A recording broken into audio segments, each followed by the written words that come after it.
AntonioGarciaBooks.com presents Reflections, written and read by Antonio Garcia.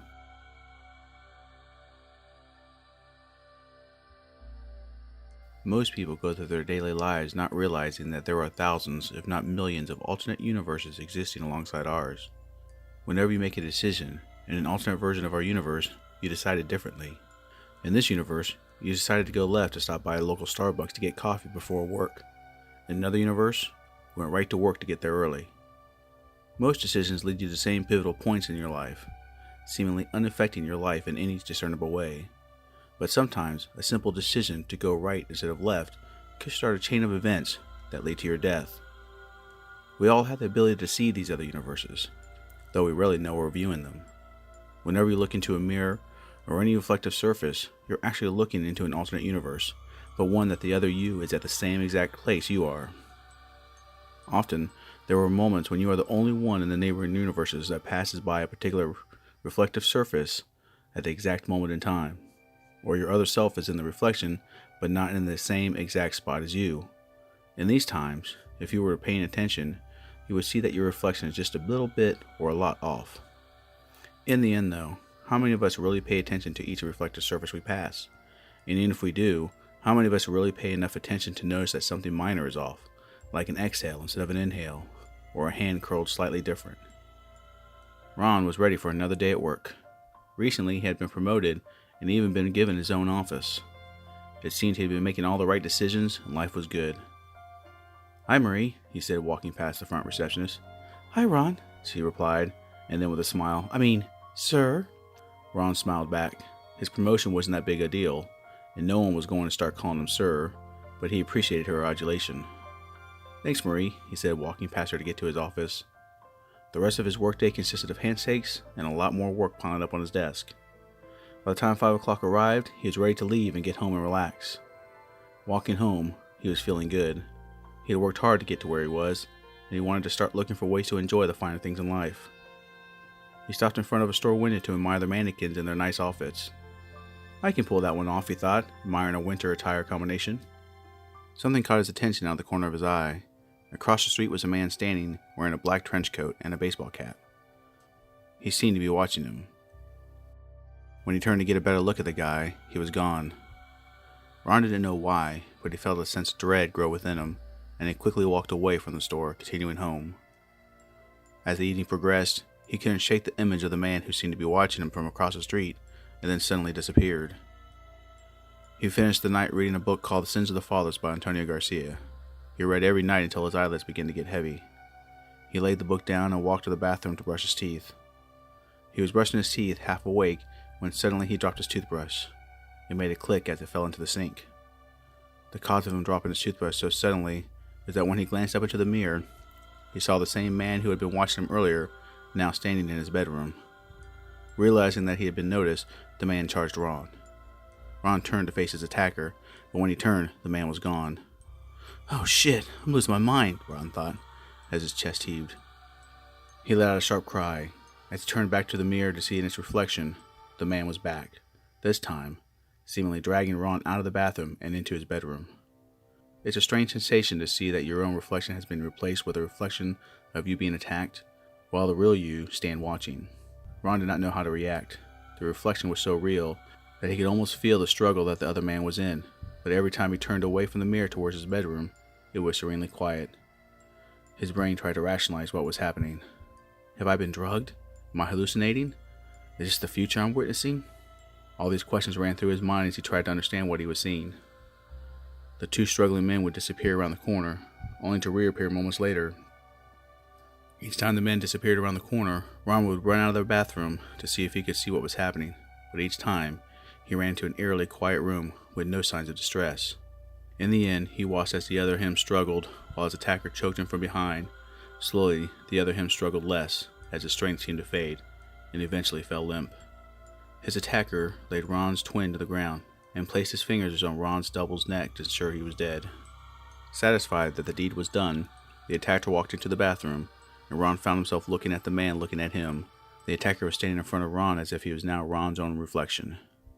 The man's face had been previously hard to discern, but as the man removed his hat, and now stood in the bright light of the bathroom, Ron could see who his doppelganger's killer was. What? Ron asked himself.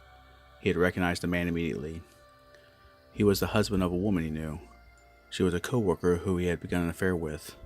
They had worked on a project together, and after working late a couple of the weeks, they began to meet at a hotel 2 or 3 times a week once the project had ended. Ron had ended it after having met her husband at a company's Christmas party. Before, the husband was just a name, but after he met him face to face, guilt overcame him, and he had ended the affair immediately after.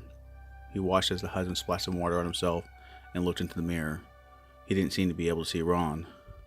Ron continued to watch as the man walked back to the bedroom and dragged the other Ron out of the sight. Ron didn't know what to do next. He could no longer see what was happening. He couldn't call the police.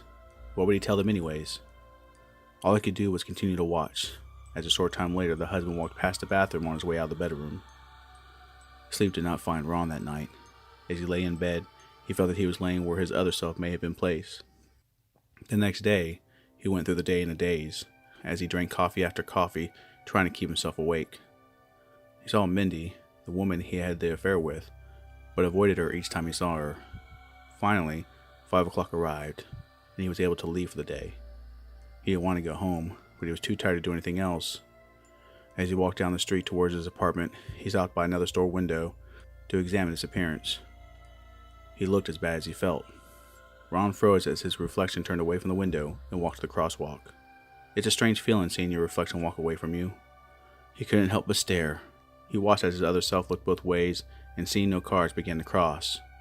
All of a sudden, a car appeared to the side of the window's reflection. It raced towards his double, who was still crossing the street. His other self had barely enough time to see the car before it struck him, sending his body flying through the air and landing hard on the ground. Ron couldn't hear anything, but could imagine the sound that each contact made. He barely noticed where the car had gone. He couldn't take his eyes off the other body lying dead on the road. He wanted to scream, but as before, when he turned away from the window, there was no body. When he looked back at the window, he froze as he saw the body in the street begin to fade, and Ron was left with no reflection staring back at him. Not able to cope with not having a reflection, he ran away. He stopped at a car window and took solace in the fact that his reflection was once again staring back at him. He never felt so alone before. Watching himself die over and over again felt like he was slowly fading away himself. As the day came to an end, he couldn't stop looking over his shoulder, expecting the husband to be there to attack him each time. Every time he passed a reflection, he was afraid he would witness another version of him being murdered again. There has to be a way to make this right, he thought. He considered calling Mindy and convincing her to help him somehow. He thought of calling the police, if only to tell them who his killer most likely is, if he ever turned up dead. Unsure of what to do, he walked as quickly as he could back to his apartment, locking the door behind him. He could barely glance at his bathroom mirror as he passed, and as soon as he saw his reflection in his apartment window, he quickly closed the curtains. He fell to his bed, unable to breathe. He wasn't sure how he was supposed to continue living, never being able to look into a mirror again. Staring at the ceiling, he contemplated how he was going to keep from going insane. He envisioned himself taping up the windows, covering all the mirrors, and never leaving his apartment again. After a short time, he took a deep breath and said out loud, "I'm being crazy." He let out a quiet, insane laugh. He sat up and walked to the bathroom to wash up before bed. He peeked his head in the bathroom, taking a quick look at his reflection. Seeing it was only him, and he wasn't being murdered, he slowly walked into the bathroom. Cautiously, he began to brush his teeth. He dropped his toothbrush as he saw the husband quickly walk into the bathroom and attack his reflection. Once again, he spun around and saw no one there. Not wanting to watch himself being murdered again, he ran out of the bathroom. After he was able to calm himself down, he took another deep breath and walked back into the bathroom. "I'm not going to let this ruin my life," he stated.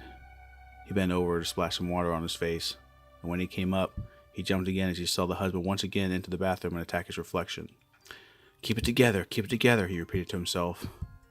He looked down into the sink long enough to allow his attacker to disappear from the reflection. When he felt it had been long enough, he looked back up. But instead of it being clear, the mirror showed the husband standing at the entrance of the bathroom staring at him. "I need to get out of here," he said to himself, turning around to leave. When he turned around from the mirror, he froze as he saw the husband still standing at the entrance.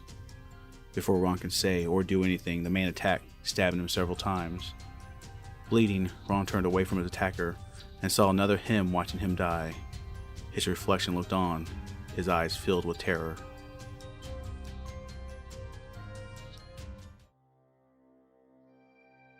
I hope you enjoyed this reading of my short story, Reflections. The short story podcasts are uploaded every week. Please visit AntonioGarciaBooks.com to keep up on all my audio short stories as well as my video short stories.